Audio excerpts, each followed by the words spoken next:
Terima kasih Anda masih bersama kami. Bagi Anda baru saja bergabung, kami hadirkan kembali 3 berita utama hari ini. Banjir bandang dan tanah longsor menimpa wilayah Kabupaten Bogor hingga menelan korban jiwa. Saling klaim lahan garapan, warga dan pihak perusahaan terlibat saling keroyok di Taman Sari, Kabupaten Bogor. Diduga kesal lantaran istri minta cerai, pria di Purwakarta nekat menganiaya anak kandung yang baru berusia 2 tahun.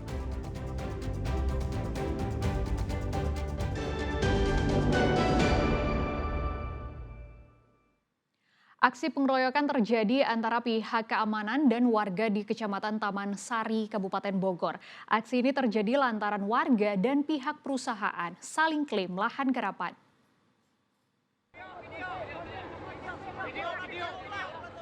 Video rekaman memperlihatkan saat sekelompok warga terlibat saling pukul di Desa Taman Sari, Kecamatan Taman Sari, Kabupaten Bogor, Rabu sore.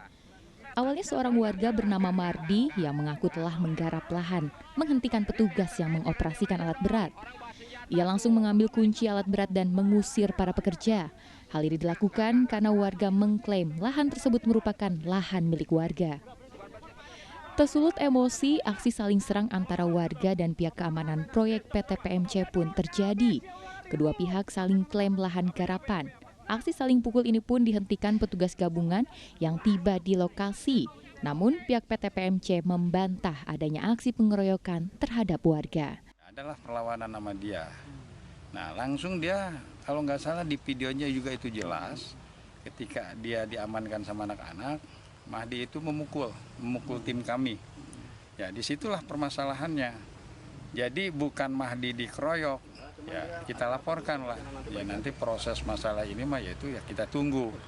Gitu. Kalau kita main pukul sendiri atau kita main hakim sendiri nanti salah lagi. Setelah mediasi kan sepakat tidak ada aktivitas ya. Hari Senin, Selasa nggak ada. Nah kemarin kan Rebo, saya ke sana jam 10. Ada aktivitas beko Pak, bulldozer sama beko. Saya ambil kunci yang bulldozer pertama, saya pegang. Nah, ngelangkah saya lari mau ngambil kunci yang beko yang lagi ngerusak pohon pisang terus nangka apa. Nah, saya dikejar Pak. Saya didorong-dorong saya dikejar sama beberapa orang. Nah, di situ langsung saya dikeroyok, Pak. Saya ini saya dipukul. Ini sampai benyut. Ini ditendang-tendang. Nih, saya sambil memegang kunci bulldozer. Dalam kejadian ini, seorang karyawan PT PMC dan warga mengalami luka-luka akibat pemukulan. Buntut kejadian ini, kedua belah pihak pun saling lapor kepada polisi. Sebelum video saling serang antar warga dan karyawan PT PMC ini viral di media sosial, kedua belah pihak saling mengklaim tanah garapan yang sejak zaman Belanda sudah digarap oleh warga. Asep Solihin melaporkan dari Kabupaten Bogor. Bertindak seolah sebagai konsumen, 2 wanita mencuri 1 gelang emas dan cincin seberat 3 gram di sebuah toko emas di Bogor. Tindakan pencurian ini terekam CCTV toko.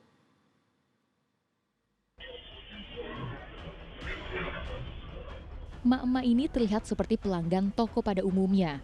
Mereka berulang kali mencoba sejumlah perhiasan di toko emas di Plaza Dewi Sartika, Kota Bogor Sabtu lalu. Lalu emak-emak ini pun meminta karyawan toko mengambilkan model perhiasan lain untuk dicoba. Namun saat karyawan lengah, salah satu pelaku yang mencoba gelang menyelipkan perhiasan itu di balik jam tangan serta menutupinya dengan lengan baju. Dari keterangan penjaga toko, barang curian yang dibawa 2 pelaku, yaitu gelang emas seberat 10 gram dan cincin 3,5 gram.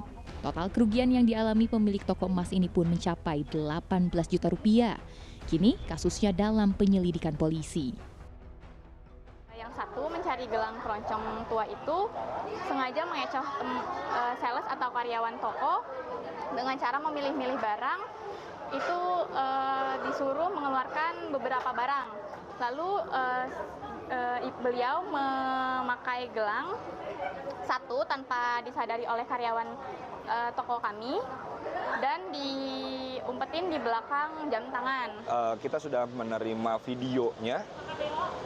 Kita akan melakukan penyelidikan terkait dua pelaku yang kita lihat di video tersebut.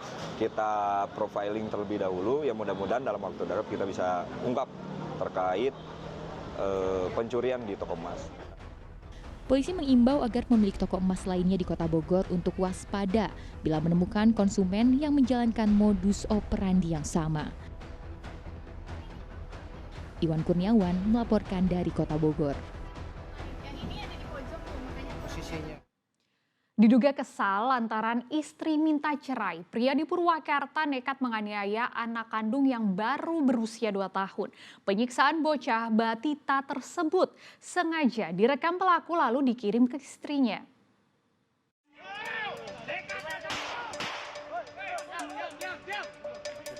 Kurang dari 24 jam polisi menangkap seorang pria di tempat persembunyiannya di Purwakarta. Pria berusia 26 tahun ini diringkus karena menyiksa anak kandungnya.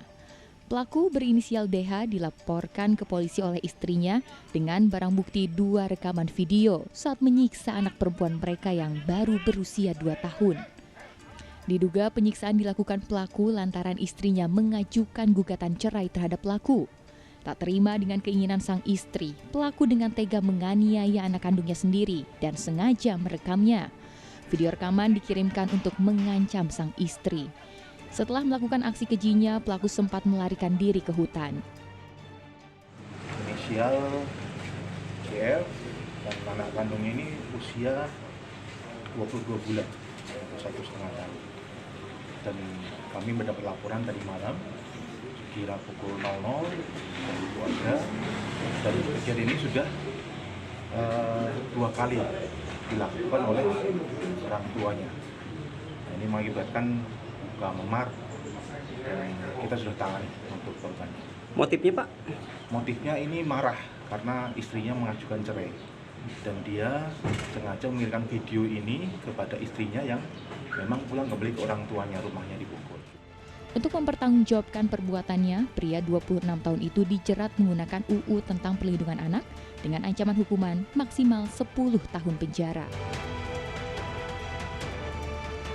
Aklim melaporkan dari Purwakarta.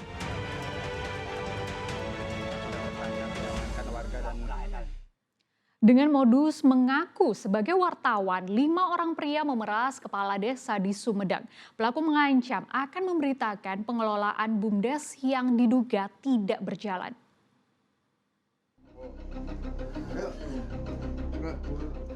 Salah satu tersangka pemerasan ini tak berkutik saat ditangkap anggota Satreskrim Polres Sumedang.